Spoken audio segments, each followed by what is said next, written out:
Pengen beli rumah di Jakarta, tapi ntar ibu kota negara bakal pindah ke Kalimantan Timur.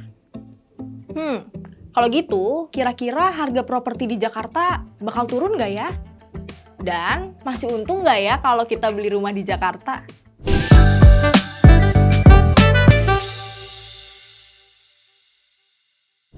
Hai, aku Stella dan selamat datang di Generasi Cuan. Sekarang kalian pasti udah familiar lah ya sama kebijakan pemerintah mindahin ibu kota negara Indonesia dari Jakarta ke Nusantara di Kalimantan Timur.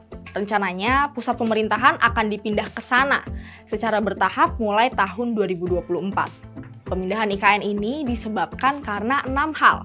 Salah satunya karena faktor penurunan daya dukung lingkungan di Jakarta. Maksudnya di sini, Jakarta itu tuh udah rawan banjir karena permukaan tanahnya turun setiap tahun, tapi muka air laut selalu naik. Bahkan kualitas air sungai yang udah tercemar berat. Nah loh, serem kan tuh?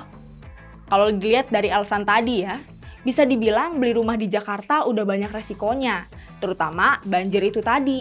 Tapi kira-kira harga rumah di Jakarta masih tinggi nggak ya setelah nggak jadi ibu kota?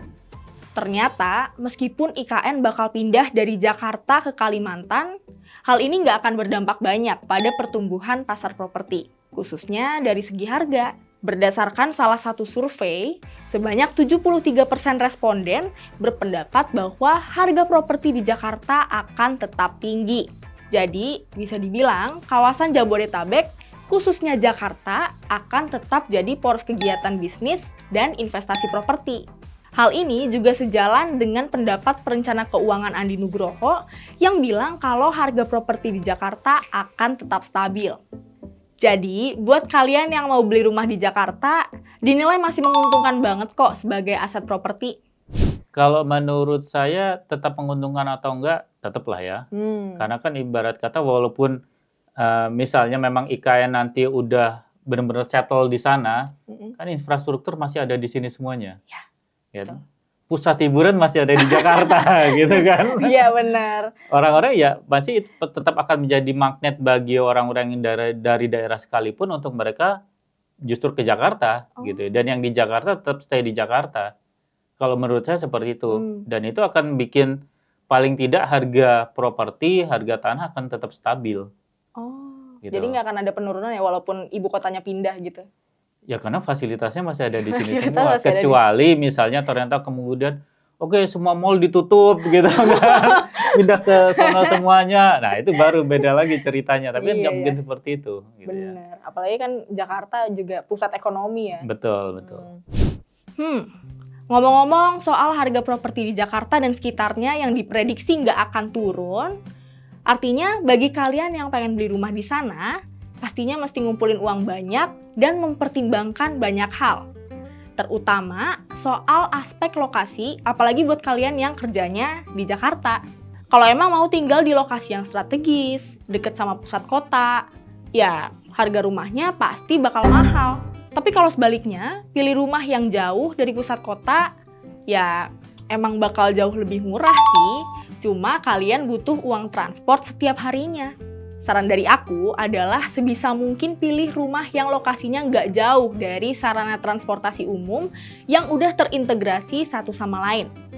Kayak KRL, LRT, Trans Jabodetabek, Transjakarta, bahkan MRT. Jadi, walaupun tempat tinggal kalian jauh dari Jakarta, ongkos ke sana nggak perlu mahal-mahal lagi. Tapi selain biaya transportasi, ada juga loh hal yang mesti dipertimbangin sebelum beli rumah jauh.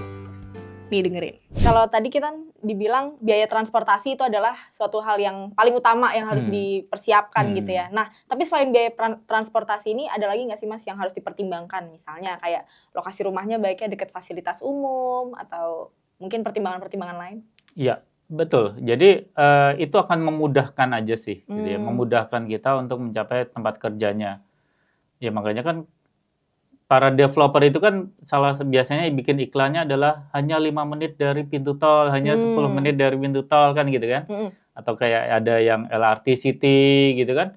Ya karena benar-benar yang dijual itu. Ibarat kata kita keluar dari rumah kita, tempat tinggal kita udah langsung nongol di stasiun. Ibaratnya itu kan enak banget gitu. Benar. Dan itu kan mengurangi kos juga. Jadi memang ketika kita memilih tempat tinggal, sebaiknya kita juga pikirkan itu tadi. Apalagi jauh dari ini ya, dari Fasilitas tempat umum. tempat kerja kita. Oh ya. Oh, kalau saya mau naik angkutan umum, kira-kira jalur yang paling memungkinkan mana sih? Gitu. Nah, buat kalian nih yang udah kepikiran buat ngajuin KPR buat beli rumah, ingat, selain harus nyiapin uang buat bayar DP rumah dan cicilannya, kalian juga harus memenuhi syarat-syarat KPR. Apa aja sih syarat-syaratnya?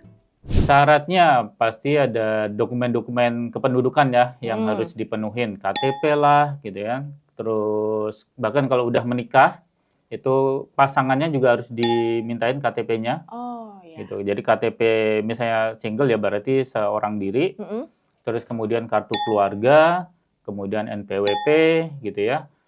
Nah, terus nanti slip gaji juga atau misalnya buat yang bukan karyawan biasanya akan dimintain untuk rekening korannya gitu ya. Nah, udah itu nanti semua dokumen-dokumen itu diberikan kepada developer, itu nanti mereka yang akan mengurus semuanya. Jadi, karena kemungkinan besar harga properti di Jakarta dan sekitarnya nggak akan turun setelah IKN pindah ke Kalimantan, rumah di Jabodetabek bakal tetap bernilai investasi. Dan ingat, harga properti itu setiap tahunnya bakal naik. Jadi, jangan lupa buat selalu nabung ya. Buat kalian yang udah berniat buat beli rumah di Jakarta dan sekitarnya, semangat! Aku mau tahu dong, buat kalian yang mau lagi nyari rumah, kalian lagi nyari rumah di daerah mana sih? Dan berapa harga yang kalian targetin? Komen di bawah ya. Makasih yang udah nonton sampai habis. Sampai jumpa lagi di Generasi Cuan edisi lainnya. Bye!